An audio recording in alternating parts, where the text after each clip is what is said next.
ഇന്ന് തെന്നിന്ത്യൻ സിനിമാ സംഗീതത്തിലെ ഏറ്റവും മനോഹരമായ ശബ്ദം ഏതെന്ന് ചോദിച്ചാൽ നിഷ്പക്ഷമായി ഉത്തരം പറയുകയാണ് ഒരുപക്ഷെ പലരുടെയും ഉത്തരം വിജയ് യേശുദാസ് എന്നതായിരിക്കും.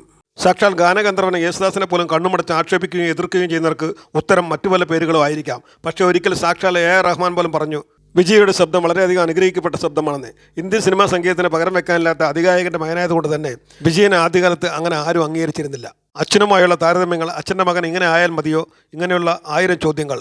അതുല്യ പ്രതിഭയായ അച്ഛൻ്റെ മകനാണെന്നതിൽ ചുവന്ന പരവതാനി വിരിച്ചായിരുന്നില്ല ആരും വിജയെ സ്വീകരിച്ചത്. മറിച്ച് അച്ഛനുമായി നിരന്തരം തുലനം ചെയ്യപ്പെട്ടതിനാൽ ആ പുതുമുഖ ഗായകന് തൻ്റെ വഴി വെട്ടിത്തെളിക്കുക എന്നത് വളരെയധികം ആയാസകരമായി തീർന്നു.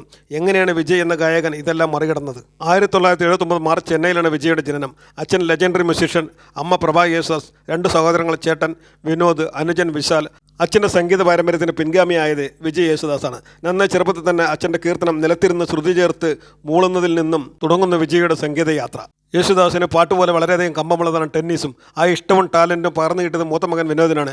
US അദ്ദേഹത്തിന് ടെന്നീസ് പഠിക്കാൻ സ്കോളർഷിപ്പോടെ അവസരം ലഭിച്ചു. അങ്ങനെ 1991 ചേട്ടൻ വിനോദ് US പറന്നു. എന്നാൽ വളരെയധികം ഹോംസിക്കായ വിനോദിന് അവിടെ ഒറ്റയ്ക്ക് പിടിച്ചു നിൽക്കാനായില്ല. അദ്ദേഹം തിരികെ വന്നു. ഒരു വർഷം ഹോം സ്കൂളിംഗ് ചെയ്തു. കിട്ടിയ അവസരം നഷ്ടമാകാതിരിക്കാനാകണം അച്ഛൻ യേശുദാസ് ഒരു വഴി കണ്ടെത്തി. 1993 തൻ്റെ 3 ആൺമക്കളെ അദ്ദേഹം US തൻ്റെ ഫാമിലി ഫ്രണ്ടിൻ്റെ വീട്ടിലായിരുന്നു താമസം. അമ്മ പ്രഭ യേശുദാസ് സ്ഥിരമായി അവിടേക്ക് പോയി വരിക പതിവായി. അങ്ങനെ വിജയുടെ 9ഉം 10ഉം ക്ലാസ്സുകളും US തന്നെയായി. കൗമാരത്തിലെ ഒരു വലിയ പറിച്ചിടൽ, അതും അത്രമേൽ സാംസ്കാരിക അന്തരമുള്ള 2 ഇടങ്ങളിലേക്ക്. എന്തായാലും കുറച്ച് വർഷങ്ങൾ ഫാമിലി ഫ്രണ്ടിനൊപ്പം കഴിയുന്നതിനിടയിൽ അമ്മ പ്രഭ യേശുദാസ് US സ്ഥിരതാമസമാക്കി. അവിടെ അവർ വീട് വാങ്ങി. കൗമാരത്തിൽ തന്നെ പാട്ടാണ് ജീവിതം തിരിച്ചറിഞ്ഞ വിജയ് യൂണിവേഴ്സിറ്റി ഓഫ് മിയാമിയിൽ ഓഡിഷൻ വഴി ബാച്ചിലർ ഓഫ് മ്യൂസിക്കിന് അഡ്മിഷൻ നേടി. അവിടെ ഫൈനൽ ഇയറിന് പഠിക്കുമ്പോഴാണ് മില്ലനിയൻ സ്റ്റാർസ് എന്ന സിനിമയിൽ വിദ്യാസാഗറിൻ്റെ മ്യൂസിക്കിൽ ആദ്യമായി പ്ലേബാക്ക് പാടാൻ വിജയ്ക്ക് അവസരം ലഭിക്കുന്നത്. അന്നു മുതൽ തൻ്റെ കരിയർ ഇന്ത്യൻ സംഗീതമാണെന്ന് വിജയ് ഉറപ്പിച്ചു. ഇതിനിടയിൽ യുവൻ ശങ്കർ രാജ ഉൾപ്പെടെയുള്ള സംഗീത സംവിധായകരുമായി തമിഴിൽ അദ്ദേഹം തൻ്റെ പാട്ടുവഴിയിൽ മുന്നേറുന്നുണ്ടായിരുന്നു. ആ സമയത്തായിരുന്നു കോലക്കുഴയിൽ വിളി കേട്ടോ രാധേ എൻ രാധേ എന്ന പാട്ട് ഇറങ്ങിയത്. അതിൻ്റെ ഈണം കേരളം ഒന്നാകെ അലയടിച്ചു. ഈ പാട്ടാണ് വിജയ് യേശുദാസിൻ്റെ കരിയർ ബ്രേക്ക് എന്ന് തന്നെ പറയാം. 2007 മികച്ച ഗായകനുള്ള സ്റ്റേറ്റ് അവാർഡ് വിജയന് തന്നെ ലഭിച്ചു. ആ സമയത്ത് തന്നെ ദീർഘകാലമായി പ്രണയിച്ചുകൊണ്ടിരുന്ന ദർശിനിയെ വിജയ് വിവാഹം കഴിച്ചു. സുന്ദരമായി ജീവിക്കുന്നതിനിടയിൽ 2 കുഞ്ഞുങ്ങൾ ജനിച്ചു. പിന്നീട് നമുക്ക് അജ്ഞാതമായ കാരണങ്ങളാൽ അവർ വേർപിരിയാൻ തീരുമാനിച്ചു. മോഹൻലാലിൻ്റെ സ്പിരിറ്റ് എന്ന ചിത്രത്തിലെ മഴ കൊണ്ട് മാത്രം മുളയ്ക്കുന്ന വിത്തുകൾ എന്ന ഗാനത്തിന് 2ാമതും വിജയ് യേശുദാസിന് സ്റ്റേറ്റ് അവാർഡ് ലഭിക്കുന്നു.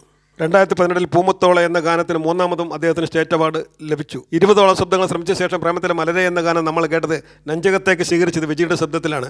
പാട്ടുപോലെ തന്നെ വിജയുടെ ഉള്ളിൽ അഭിനയത്തോടും വല്ലാത്ത ഭ്രമമുണ്ട്. ധനുഷിൻ്റെ മാരിയിൽ വിജയ് പോലീസ് വേഷത്തിൽ കസറെ അഭിനയിച്ചിരുന്നു. ഇന്ന് വിജയ് യേശുദാസിന് കൈനിറിയ അവസരങ്ങളും വിവാദങ്ങളും കൂടപ്പുറപ്പായിട്ടുണ്ട്. കാലം തെളിയിക്കട്ടെ, അയാൾ സ്വതന്ത്രമായി പാടട്ടെ, അഭിനയിക്കട്ടെ, തെറ്റുകൾ സ്വയം തിരുത്തട്ടെ. അങ്ങനെ മഹാനായ യേശുദാസിൻ്റെ മകൻ മഹാനായി തന്നെ അറിയപ്പെടാൻ ഇടയാകട്ടെ എന്ന് GPS മീഡിയ പ്രാർത്ഥിച്ചുകൊള്ളുന്നു.